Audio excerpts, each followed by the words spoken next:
children. Today I am preparing to go to Austin. I'm going in a day early because I'll be speaking at the state capitol tomorrow at the early childhood rally about the needs of childcare owners. We're trying to make certain that our representatives in each of our areas vote on the bills that are most crucial for us to stay in business. 27% of childcare centers have had to close their doors because during the pandemic, many of them didn't have the children to keep their doors open, and even after the pandemic, many of them have had to remain closed. We are at risk of losing 44% of our childcare centers. During the pandemic, the federal government was able to give childcare centers some money to stay in business, and they gave us a compensation package so that we could increase our fixtures and furnishings for our facilities and make the upgrades that we hadn't been able to do. Through that money, we were also able to give our staffs bonuses, and we were required to give them raises so that we can maintain the staff because they needed the essential workers to be able to get to work. So childcare became the heartbeat of America's economy during that time. But now that the funding has run out or is in the process of running out, we've given raises to our staff, but if we aren't able to keep those raises, we're going to continue to lose our staff to go and work for Uber or Walmart or other companies that are now paying an exuberant salary to their employees because we aren't able to raise our rates in order to keep those wages in place for our staff. And another issue of concern is that unlike school teachers or teachers' assistants that work in school district, childcare workers don't have medical benefits, so they don't have retirement. And many of them stay in this profession for more than 30 years. So we're trying to speak about the importance on being able to provide an equitable salary for the work that they're doing, and also to be able to start to provide healthcare benefits for those workers as well.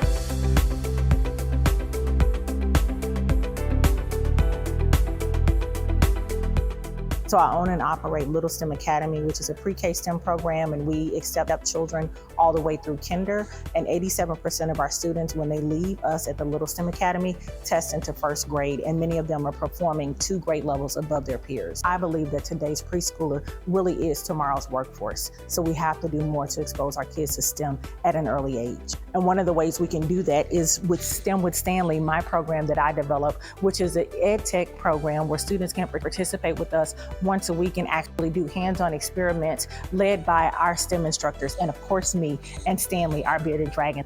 One of the problems that I've seen, a lot of people think that it's too soon to expose a child to STEM, but when you look at less than 7% of STEM-based careers are actually performed by women of color, and less than 10% of that are men of color, and we aren't graduating enough people in the STEM careers. Right now, there's an opportunity gap, and I believe it's because students haven't been exposed early enough, and so by the time they get to middle school, they don't have the stamina to keep up with the programs that's required to go into these advanced tech programs, engineering, and STEM fields.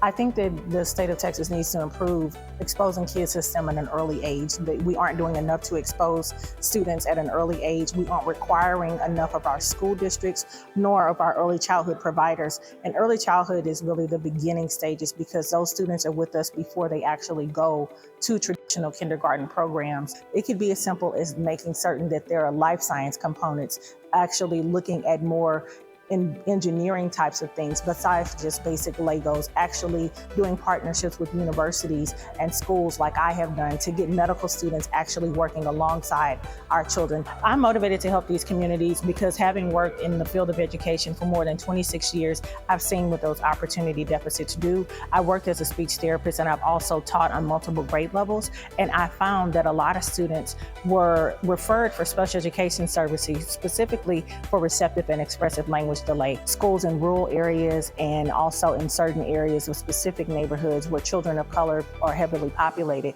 those schools don't have a lot of funding. So we need to make certain that every child has an opportunity, every child has exposure. Even if they can't have a drone at their school, they could have some aspect of STEM. So we need to start small and build big so that they can learn early and leave ready and well prepared in STEM careers. LJ is owner of the Little STEM Academy and a child care provider. Give us a brief All righty, so thank you all for being here today. As he said, how many of you Ubered here today? Last time I was here, I Ubered as well. How many of you know that we're at risk of losing a great percentage of our workforce to companies like Uber, like Walmart, and like James Avery? Ask me how I know. I've already lost one staff member to James Avery because they were able to offer benefits. And I have another staff member that's Ubering right now. She reported to me that she's earning $10 more per hour working as an Uber driver than she's able to make working for me. No fault of my own, it's just the way that our industry is set up. But we need to do something to change that. Just so you know, she's not just any employee. She's a 30-year veteran in this field. And she was also my daughter's pre-K teacher. And to lose someone like her would be a very bad detriment to my organization. But I also have someone else. I have a 13-year veteran, my admin. We just celebrated her, 13 years with me. But before she came to me, she worked for another organization for 17 years, combined experience, another 30-year veteran.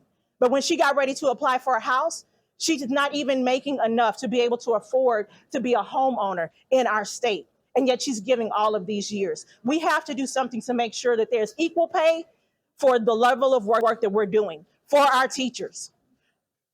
I want to call your attention to 3 names. You may have heard the name Ann Richards, former governor of Texas. Let me tell you what Ann and I have in common.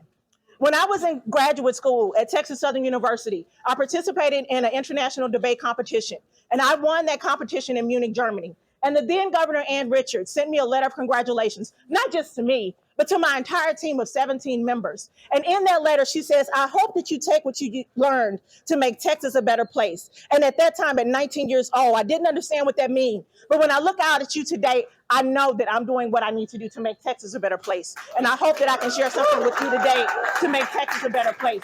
But not just Texas, also childcare.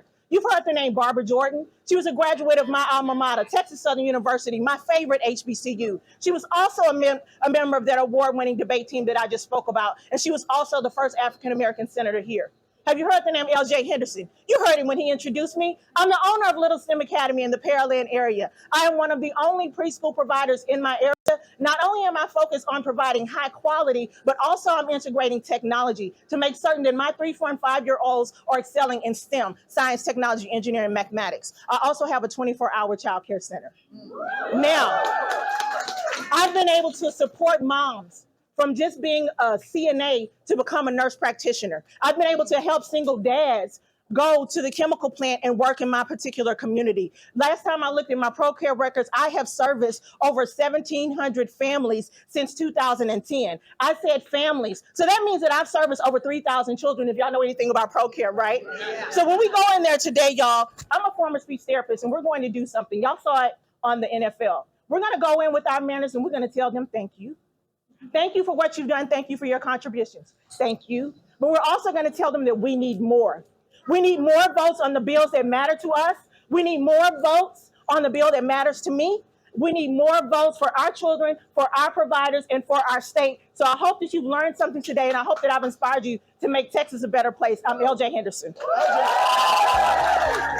Back in the early 90s, when I was just a freshman at Texas Southern University, my favorite HBCU, I participated in an international debate competition. The then governor, yes, Ann Richards, the one who's pictured behind me, sent me a letter of congratulations after a victory when I won an international debate competition in Munich, Germany. In that letter, she said, I hope you take what you use to make Texas a better place.